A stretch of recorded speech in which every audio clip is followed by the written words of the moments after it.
And it looks like we have everyone here. So just doing a quick ready check as we go into our last final game. We'll have to see what happens here. If we get a last couple minute change ups or if everyone's just going to stick with what they know. We'll see here as everyone's picking. I see no changes though. One thing, we actually see 9 Eyes on Magnus. Magnus, a man after my own heart has picked in Magnus. I love it. He's logged in. It's the pick to go. He's gonna jump off that Kiara. Kiara, you're yesterday's news. Magnus is my new best buddy. And Nine he's always got the best taste. You know, he's always picking the best characters. We're seeing Passant finally on Tia as well, Lucy. Finally, this is the pick I've wanted to see the whole tournament. And it's gonna be you're really gonna have to fight for your final spot here. It's still close, you know. First and second are kind of blowing out the water, but for like anywhere from 6th to 4th is really close. So placement's gonna matter, kills are gonna matter. Definitely not falling behind. We've seen a lot of this happen a lot this tournament. In this group specifically, one of your teammates falls and your whole late game is ruined. You're off tempo the entire time. It takes a long time for you to kind of break that fractured state and get back into your rhythm. So making sure that you're playing really cautiously in this first 5 minutes actually really matters, as we see teams like a random Adela falls in alley or one of the Sylvias goes down, and they really are still struggling at the 10-minute mark to catch up from that little bit of an early grief. 100%. And yeah, we'll have to see here as our Kathy is getting bullied a little bit here by Esther. Going on the aggressive suture does miss here, so it should be an easy kill. We'll have to see actually who it goes to, as everyone's going for it. And Esther is going to be the one that picks up the kill there. Vultures, I tell you. I like how Brand kept us in suspense by pulling the camera away for a split second there. As that early kill is going to go down, and it's exactly what I was talking about. You know, if you do fall early, you're really going to have to try and catch your game up super fast, as it can fracture you for so long here. As we're actually seeing when this Sylvia is being jumped on by Meek Speedy, so much damage coming out here. Diamond Shard slow is going to land, and that'll spell disaster. Coup de grace comes out. A beautiful cut to take down Fwitchu.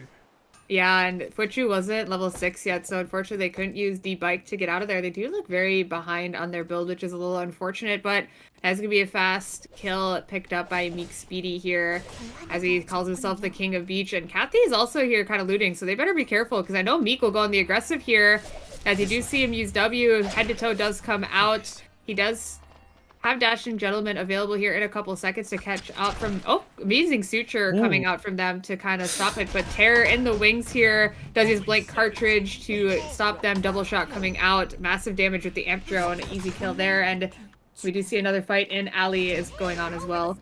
And as soon as I saw the Kathy doubling back into Beach, I was like, it's over. Because Absolute Terror's waiting in the wings, always close to your duo. Unfortunately, to Sepia, falling in alley, it seems like an Adela dies in alley every single game. I don't know if that's like punishment for the character being broken or what, but it's definitely like hard to catch yourself up when you're being taken down before your full build. And unfortunately, they're going to go down. Lilipel just approaching the zone now. Also not full build here, as our trees are going to spawn. Cemetery tree's actually already taken. Hotel tree just kind of waiting. It's just hanging out. Yeah, looks like our Kathy is being chased by Ghost and Fruitcake. They did hit an amazing suture to almost get out, but Fruitcake coming around the corner with the bottom line, able to take them out fast here, as Hotel Tree is still up for the taking for anyone that does want it. Fire Laser does pop the Masterpiece to keep himself alive a little bit longer. Doesn't take out Fable Frog, unfortunately. They do get taken out here in Pond. Honestly, this Daniel, not full build, but I think it's a different story if they are, as Fruitcake's going to take this Hotel Tree. I've just realised that Fruitcake's playing much more of a heavy amp style. He's kind of been doing it the whole group stage. We haven't really had the time to speak about it, but he is going to be on that Mount Slicer. Mount Slicer is one of the items that did get changed with the extra skill damage patch. It was just given raw amp. And I do think it is a lot better than it's been in recent months. You know, it was kind of gutted, and I do think it is actually kind of viable now. I do think you want to transition it, but... And you know, obviously Fruitcake doing his due diligence, making sure he's well aware of where he needs to be. Is Uvabu Fanboy getting jumped on here by Esther, and Passant going to be taken down. And this is why I love the TL, Lucy. That range of a route is just insane. It is, and we do have Tesepia being chased down by Free and Nine here. The Queen does hit, which should be a quick, easy kill. 17 versus 1 being used. Lily Petal will have to use the Monkey Wire over the wall to try to get out, but Free Stratos is on the chase, does hit the D-skill. Here comes the bite coming around the corner as well. Unfortunately, not doing enough there, as they do have speed gates available, so Lily should be safe for a little bit longer. And Lucipurr does this loop-de-loop thing kind of often, making sure that she can definitely double back to their duo, making sure that even if they don't chase, the potential's there, but Freestyle is just going to pick up Sepia. You know, kind of showing who the superior Adela is for this tournament. Yeah, 100%. And we are on day 2 now, so we do see the day raiders popped, so people are going to recognize what's going on, and Passant and Esther are going to get a free alpha, it looks like here, so free mithril going into their favor. But there's a lot of teams kind of going, and Lily actually taken out again by Free and Nine. They're kind of gatekeeping them into Temple, I think, here. So it's another pickup for them, but Ubabu Fanboy now going on to Free here. Checkmate is popped right away to avoid the bike damage, as Nine is going to kind of escape into red, just in case if Free doesn't get out of this. Does have Queen prepped. Does hit it. Castling does come out. Is it going to be enough, though? He's going to loop around to Nine, I believe, but Nine is just going to go away, as he does think Free is a lost cause, unfortunately. But he is staying alive for quite a while here, as another Queen will drop, and there it goes Free. He did not want to waste the red timer, though, so he's just going to opt to go down. And I think that's a really heads-up play, making sure that they don't use the red timer. We see it happening time and time again. People use that valuable resource of red, just get taken down, as Passant's looking aggressive here on getting jiggy with it. Esther on the wings. Another beautiful suture here from iLol. But Tia looking to chase on. Passant's going to land. A yellow root lands. Full rainbow is going to connect as well. Blue's also going to hit. And Esther's looking for the chase. Yellow's not going to hit here to land that second root. But honestly, watching Passant play Tia is so much fun to watch.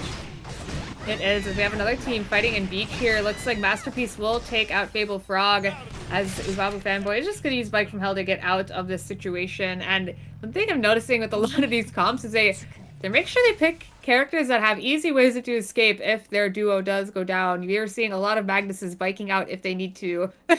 And it's such a, like, it creates this, like, kind of awkward dynamic sometimes where you want the Magnus damage. It can definitely be the thing that turns a fight. You can definitely half HP 2 people. So you kind of have to have this like decision making in your head. Do I use it right away to start a fight, or do I use it for a heads up play to get myself out? As Charm of the Nomad for Ghost Electricity is going to run. Esther actually goes right through the route here with a double dash here. Esther really heads up play there to get into Ghost Electricity. We see Nine using 17 versus 1 to take down Sepia. Sepia and Lucipurr kind of exactly on that fractured sort of copium state that I've been speaking about, really not being able to get together after being taken down early game. Yeah, unfortunately, Sepia's gone down a couple times to 9 Free. They are just kind of always in the right zone at the right time, able to take them out pretty easily, as they have a lot of chase potential. And it's very unfortunate, as it's going to kind of set Lily back too, because they're not going to have the safety of their duo to be able to farm efficiently in these lobbies. They're going to have to be careful, and we have a lot of people in Forest, it looks like. Not sure what's going on here, but they're going to have to be careful, as if anyone starts to fight, it could go wrong, as player C could come around as well. Yeah, and that third party, it's so scary in duos. You know, it's scary in solos because all your cooldowns are used on like the A-B fight, but in duos, that C team has so much damage that if they focus down on one target, they will blow you up so fast.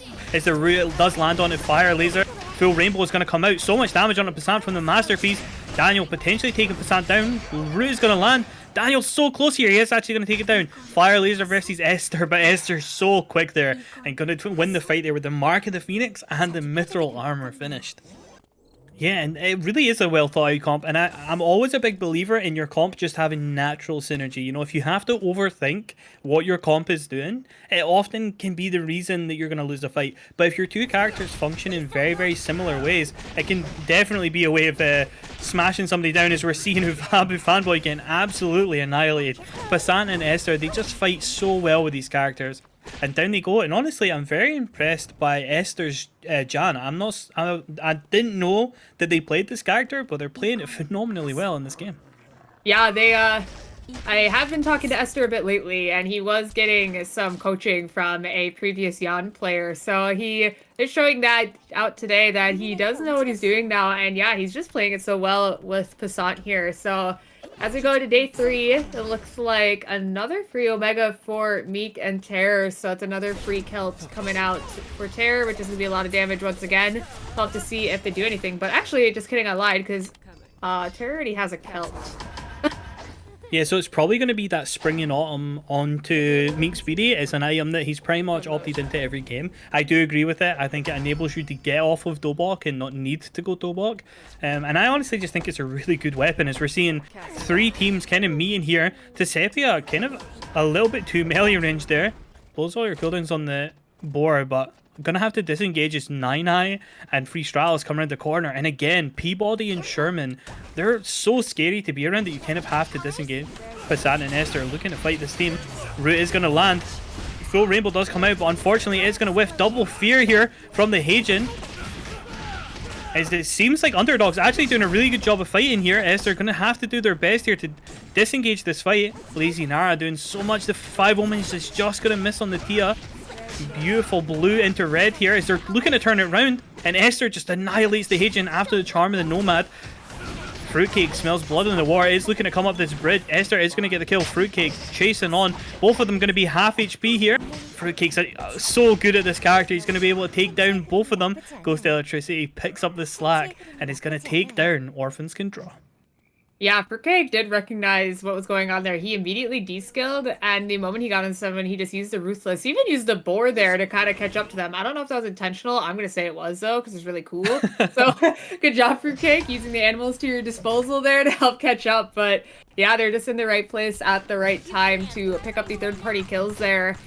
As we do have Terror kind of poking out at another team here, but they're going to back away as, yeah, Terror and Meek are incredibly strong at this moment.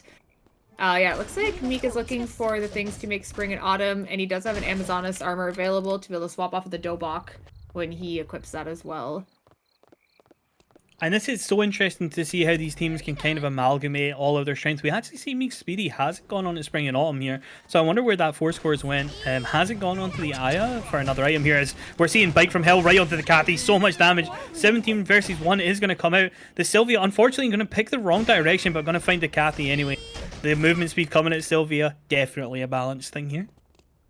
100%, super balanced. But yeah, they're just able to chase down a lot of these kills. As you can see, a pretty good comp to chase down a kill that they find, as they do take out the Cathy, unfortunately. So team getting jiggy with it is just going to be a little bit crippled for this last game here, as they're being chased by Team Tessapetal. We'll have to see if they can get out. Monkey Wire does come out from Lilypetal for some vision. Bullseye being prepped. C4 randomly there, as a Striking Tiger does come out to gain some distance with the Imp Drone as well. But Ghost Electricity and Fruitcake kind of know that something's going on, so they're chasing behind them as well. We'll see if they go on the aggressive here. Bullseye is hitting on both of them, but Ghost is just going to completely use Charm of the Nomad into 5 Omens, but Lilypetal is able to get out, unfortunately, so no kill being picked up there. But this is Lilypetal's chance to kind of go on the aggressive, as they don't have that cooldown available, and the Bullseye does hit Ghost for massive damage. So he's just going to have to get out of there quickly. And meanwhile, we see Peabody and Sherman, the team in 9-9 Free Straddles, are going to pick up the Wicca line. And it's just so much value picking up the Wicca line. It's a free blood sample, as they're actually going to catch Absolute Terror and Meek Speedy here. They're going to back them off into Temple, which is closed off, so either fight it out or tank some red. It looks like Peabody and Sherman are actually going to kite out. Queen is going to whiff. And they're going to have to retreat into Hospital and look to TP. I'm probably going to go Beach, if I would guess, just to try and get onto those bear spawns. They've been so good at it so far. But honestly, a very scary situation here for the team of Absolute Terrors. Yeah, it's actually open. We do have Fruitcake and Ghost going on the aggressive here, getting the good fear onto both of them here, but they're both so low. I don't think they can continue this fight. Does hit an amazing route to both stop both of them, and Charm and Nomad should be up here in a couple seconds for Ghost, so he should be able to get out of this fine, as Fruitcake is just resting in the bush. So we'll have to see where he brings them. Great Charm the Nomad to actually avoid the damage from Fable Frog here, as Fruitcake is waiting, but no Ruthless available, so they do not want to go on the aggressive on this one, as both teams back out. But Meek and Terror are kind of in the wings, so they're going to have to be careful in this school zone here. Yeah, so she's going to be absolutely stacked and ready for this zone. One of the game's less stacks, only at 234, but is to be expected as their duos taken out early a lot, as Jigno Jorgensen getting aggressed on by 2 teams, using the Striking Tiger though to get out, and amazingly just got out of that situation. And Beach will be our final zone for our final game, as Fruitcake and Ghost were getting aggressed on as well, and these teams are just starting to get really aggressive as it comes down to the final moments of this game. So Blank cartridge comes out, unfortunately misses, but they're gonna have to juke into Meek Speedy, and down goes our lead island. You know, tried their best to survive for their team, but it's not enough. And honestly, Uvabu Fanboy has 107 credits here. If they can get onto this console before it closes, definitely a potential blood sample there if they want it, but I think they're just going to be looking to rat this out, hope to get placement, hope to maybe steal a kill here or there, but they're not in the position to be straight up taking fights. Yeah, we have a lot of teams focused around the school hotel area, all playing it safe. Meek there again, using that corner. Oh they my! do take out Nine immediately. Bike of Hell does not save him there. And unfortunately, Free is going to be aggressed on by Absolute Terror here, trying to get in vision or into range. Use that Blank cartridge. Head to toe does come out. Checkmate coming out from Free. Another double shot coming out from Terror to take out Free Stratos. And there you saw it again. Meek just using the vision game to his advantage. The damage that came onto Nine was so much, I did not see it coming at all. As we're seeing just as much damage coming from Ghost Electricity and Fruitcake. Gonna take down Uvabu Fanboy. Kind of smells out the rats in the bush here. Fable Frog gonna have to run and hope that this placement point is gonna be enough to let them qualify. But Meek Speedy, not only is his ability to stay out of the vision like we've been praising him for, the ability to use the extra range from springing on to get the stun around the corner just made Nine's job near impossible. Couldn't even click the 17 versus 1 to dodge out on the stun and just gets blown up. That's so impressive. Yeah, 100%. We do see Day Raider coming off, so we do see Lily and Tesepia kind of gatekeeping the entrance to Beach. So Mika and Terror are going to have to go around while Ghost and Fruitcake decide to hyperloop in. Get a good hyperloop, though, into the bottom side of the zone. But unfortunately, our Sylvia is kind of stuck in a bad spot. Root does hit from Ghost. There goes the Fear. Should be an easy cleanup as another team is fighting in the middle here. Coup de grace comes out. Blake Cartridge just take a Lily Petal here, as it's going to be another clean kill. So we'll see if Ghost and Fruitcake are actually just able to take out these bodies, which is going to turn this game around massively, as it's going to be 2 solos left now in the final zone with Ghost and Fruit. Yeah, and honestly, right place at the right time here for twice. It goes to Electricity and Fruitcake just coming around the corner at the perfect time to finish these kills. And honestly, that's the amount of burst damage in the game. And both teams kind of throwing it away, bursting one team or the other. Tesepia are going to take the bottom zone here. Goes to Electricity and Fruitcake are going to try and take the top one. And Absolute Terror is just waiting in the wings, seeing where he can go and be safe. Unfortunately, taking a little bit of time to take out Meek there. Taking a couple of transitions as well, getting an Emerald Tablet as well as the Taproots here. It looks like Fruitcake and Ghost both have Glacials though, so I don't think either of them will want to really use Taproots. So we do see a fight down here going on. Terror getting actually stunned by the bear here. Steady shot is going to miss as Terror only has 2 seconds. He has to hurry up and get back into the zone. Uses the pistol skill, but this bear is just kind of beating him up. Steady shot. Oh, gets taken out by a bear. I mean, the bear was strolling, to be honest. It stopped Absolute Terror healing. It stopped him taking position. It blocked shots from the W. Just an absolute disaster here for Absolute Terror.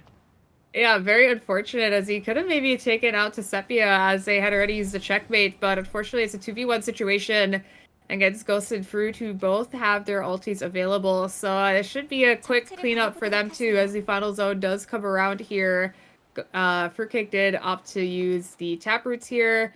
Tesepia is probably going to prep a Queen to see if they can get any kind of one-shot combo onto either of them here, but I do not think it'll be enough, as we do have 13 seconds before this zone comes around. I do know Tesepia is in the bush, just kind of waiting to see. I'm guessing once Ghost hits a Charm of the Despair, you're going to see the classic Charm of the Nomad into 5 Omens combo coming out here.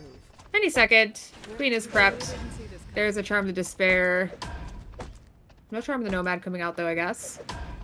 Playing it very patiently. Yeah, Tesepia definitely thinks they can get something rolling here if they have the Queen enabled. Gonna look to get into the final zone. Misses the Queen, unfortunately, running out. 5 Omens is gonna come out. Yeah, it's just a maritime, isn't it? Oh my gosh, the Bearston actually into the, I mean, yeah. There was an attempt. I got excited. I saw like the bear stun come out into the checkmate. I was like, oh my gosh, but unfortunately just not enough damage coming out. And yeah, Ghost Electricity and Fruitcake will be the ones taking our last game with 6 kills. Okay, I just want to double check who the last team was making it to the finals for tomorrow. So as we round off our game here. I have our scores here, so we'll get through with it. In ninth, we have Daniel with the Right Rhinos with 29 points. We have Underdog in eighth with 33. Getting Jiggy with it with 59 in seventh. Chill Dudes in sixth with 71. And then these last 5 teams, yes, I said 5, will be the ones making it into finals. Absolute Terrors did make the cutoff, so they're going to be making it into the finals. They got 119 points in fifth. Orphans Can Draw 131 points in fourth. Tessa Petal 147 points in third. Twice got 164 points in second. And then Peabody and Sherman, keeping their first place spot throughout the entire tourney, will be going through with 242 points. Yeah, really, really impressive performance there from Peabody and Sherman. Such dominant performances in game number 1 and number 2. You know, just come into the tournament, guns blazing, get your points nice and early. No worries, no anxiety about qualifying. I think they had 197 points after the first 2 games. After that, I mean, who really cares, right? Yeah, of course. Yeah, they played it absolutely well. And as you can see, they're just so amazing at their duos comp. So I'm really excited to see them all tomorrow for finals, as you guys should be too. And yeah, do you have any other last words to say? Yeah, I mean, just big thank you to Nibble Neuron for allowing us to kind of cast and show the group stages. I'm sure Bran appreciates it. I hope you guys all enjoyed watching. So if you want more North American duo action, finals will be tomorrow on the Nibble Neuron official channel. You know, B team, you know, the team from Group B did qualify, which makes our group the best group. That's all I'm saying. Absolute Terrors are gonna wreak havoc on the other group, and you know a B group team is definitely gonna win for sure, right? Oh, 100%. Yeah, so other than that, if you are interested in more action from across the pond, the EU version of Lumia Brawl will be happening on the 16th over at my channel at twitch.tv/SparkPJ. Those will be the EU prelims for both solos and duos. That will be on the 16th of July and the 23rd of July. I will be joined again by the lovely Miss Lucipurr as we're becoming a bit of a duo, you know? Swag. I dabbed if anyone didn't get it. So I said it like that. That was me being excited. So yeah, thank you again. It's always a lot of fun casting with you, and I'm so excited to cast for EU as well. It's a lot of fun learning about what these other regions play, not only in solos but duos, as some things kind of change with the meta between regions. And yeah, thank you to everyone for joining us. Thank you, Brand, for hosting as well and giving us the opportunity to cast with you. I don't know if you want to say anything, Brand, if you want to like stop talking in our heads and like talk aloud. Yep, I think Brand's feeling a little bit camera shy, you know, so big thank you to you guys for watching. I hope you enjoyed. That's going to be all from us from the cast. So I hope you enjoyed this tournament, and I hope you enjoy finals, and we'll see you next time on Lumia Island. Thank you.